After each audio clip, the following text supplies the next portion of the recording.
How do we gain muscle fast? Hey everybody, it's Jason Blaha here. I thought I would chat with you guys and gals a little bit about this today, but a quick reminder, if you guys will please click like down below, be greatly appreciated.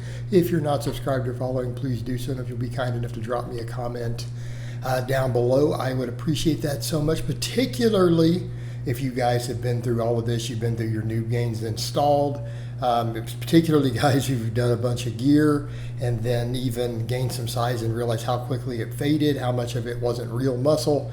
So let's talk about this. All right, the reality, guys, you're not going to gain muscle fast. All right, you're not any sort of quality dense muscle. It's just not going to happen. You'll get some really quick gains your first few months in the gym if you train really hard, and then it's going to slow way down, okay? And that's the reality, and here's why you have to come to terms with that. And I'm not saying you shouldn't try to gain muscle. I'm not saying you shouldn't try to gain muscle quickly. What I'm saying is guys will think that they can shortchange the system and not realize everybody that they know of who's got a lot of muscle, big dude, probably has years and years under the barbell, okay?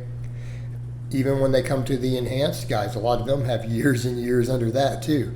The truth is, gaining quality muscle of actual real new lean tissue protein once new gains are done is going to be less than you think. And I think it's shocking. I really see guys who they've been training 6 months who really come up and go, well, I think I can gain 2 or 3 pounds, 4 pounds of muscle a month after they've already had several months of new gains. It's like, you're delusional. In a best case, you're going to be lucky to gain a pound of muscle a month, of real muscle after that. Okay, that's really good. By your second, third year, fourth year, it's going to be less than that, and it's just the reality. And I mean, even some of my clients, I put it, people are like, well, that guy's got lots of muscle, you know, or he's got a great physique. You know, as a client, I'm like, but he's been training 12 years.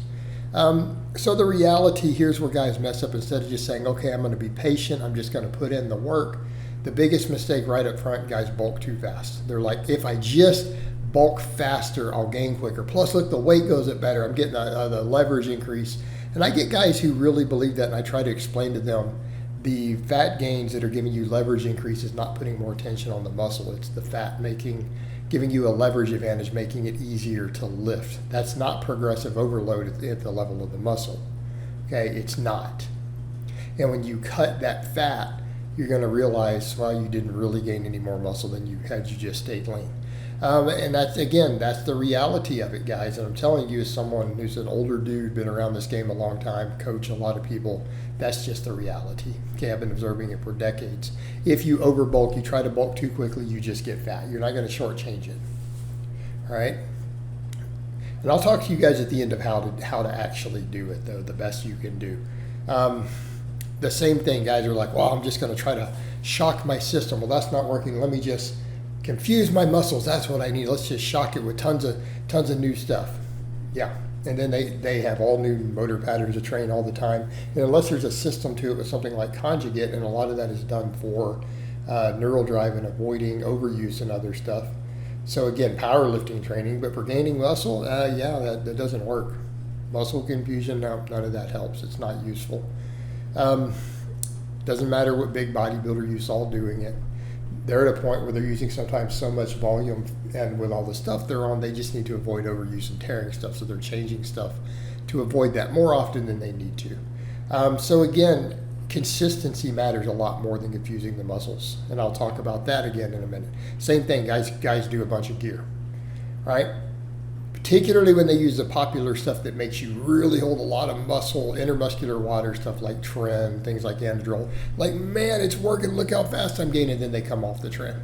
Even if they go down to TRT or replacement, or they do their PCT, that fades. They lose that look, they lose all that fullness, all of a sudden they'll lose 10 pounds of what they thought was muscle growth. It was just glycogen. And I'm not saying stuff doesn't work, but it also is still a slow process as far as accruing new lean tissue, right? Actual muscle tissue. Again, it's a slow process, guys. Even in that case, until guys are using such large amounts that they can't stay on it, and when they come off, they shrink and lose a lot of it. Not all of it, but a lot of it. You can't really shortchange muscle growth. You can't outbulk it. You can't just, well, let's just use more and more stuff. It's not going to work the way that you think it will. You're not going to gain quality, dense, lean muscle from it, from any of that. So how do we actually gain muscle? We accept that it's slow, and we have to look at it in terms of consistency, progressive overload. And truly effective training is kind of boring, guys. Truly effective training of going, man, I'm going to work on these 8 exercises that I'm going to have 6 or 8 as my foundational exercise. You can do some other stuff, obviously. You know, you can do other stuff, but you're going to have a number of basic exercises, and you're just going to continue to increase reps or weight on those month after month, year after year. Okay?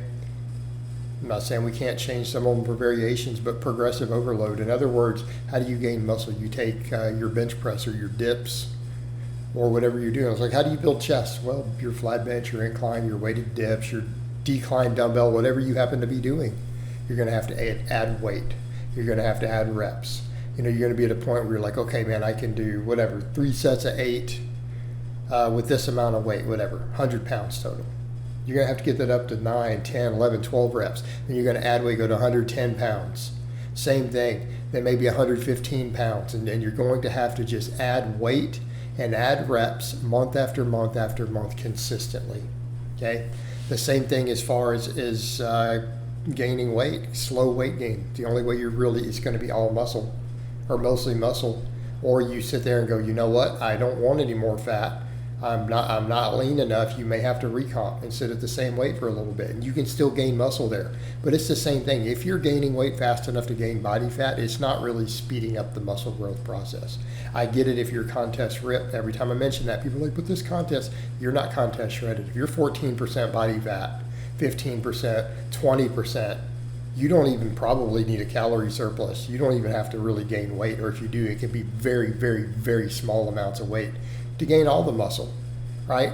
A slow, general upward trend in body weight.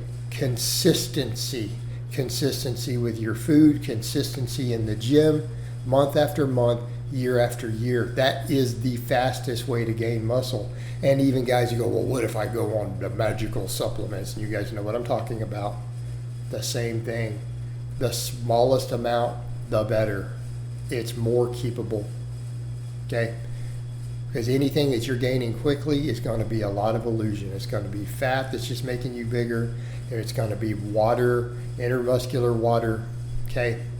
The muscle tissue grows slow any way you break it down. You have to be patient, and you have to be consistent over long periods of time. All right, guys, but that's really all I have to say on that today. I hope it's been informative, and I'll talk to you guys and gals next time.